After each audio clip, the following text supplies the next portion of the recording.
A paz do Senhor, meus queridos.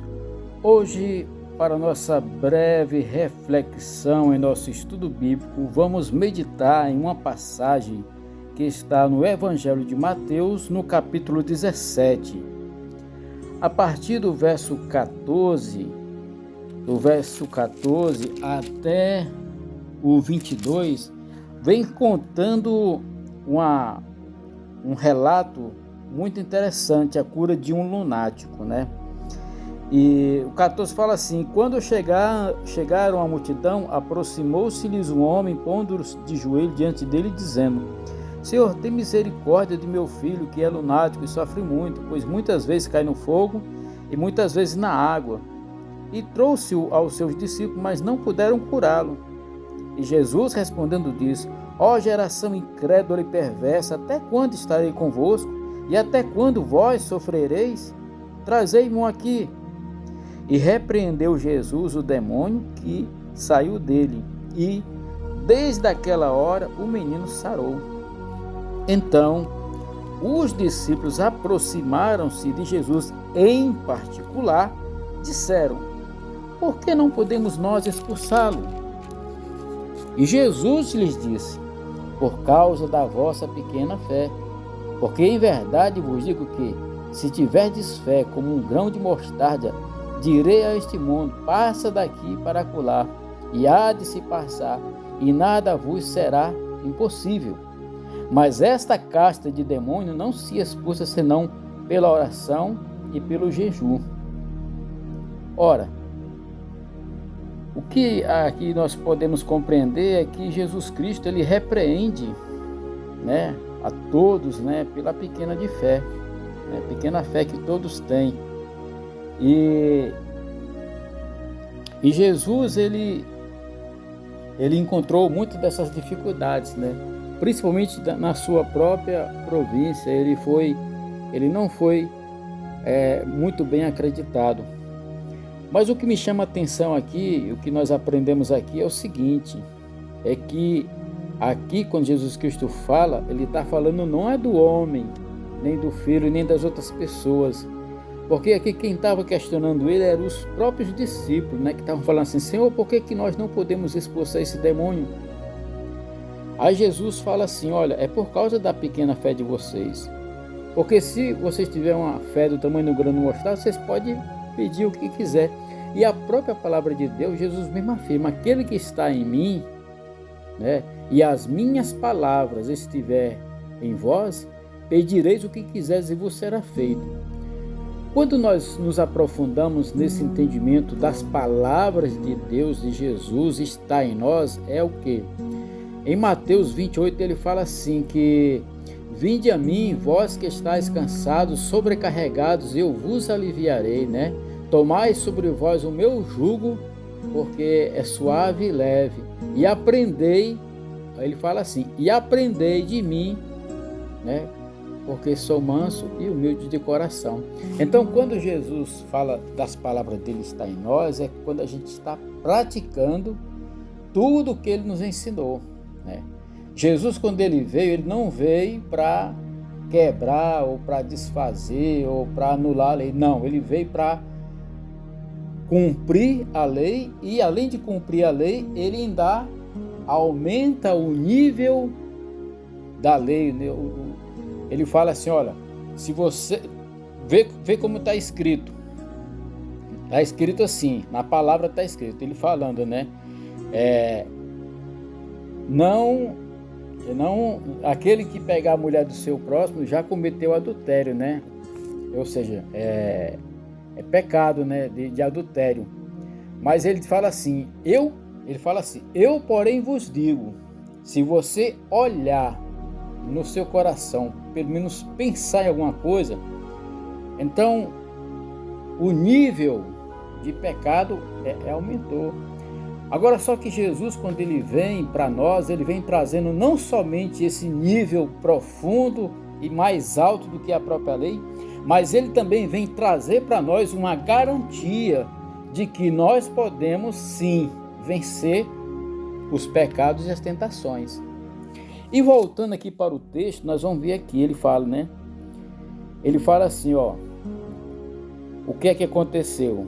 Eles oraram, né? E eles não conseguiram expulsar o demônio. Mas ele fala assim, ó, esta casta de demônio não se expulsa senão pela oração e pelo jejum. Que casta de demônio ele está falando? Ele não está falando dos demônios que ele livrou o menino, não. Ele está falando do demônio da incredulidade, sabe?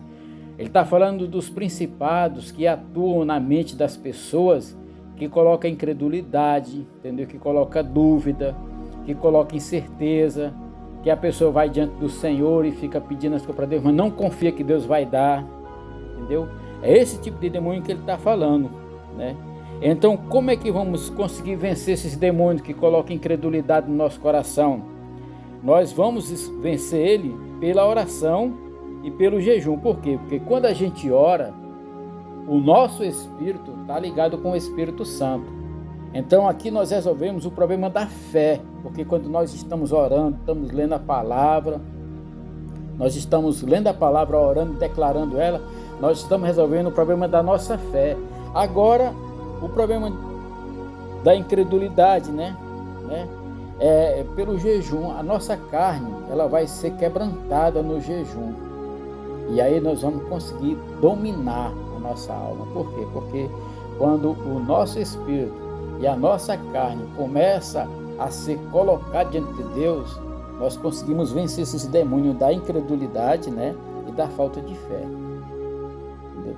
Pode parecer a mesma coisa, mas não é, porque a fé é algo, né? E a incredulidade é o que gera a falta de fé. Porque quando você é incrédulo, você não consegue ter fé, né?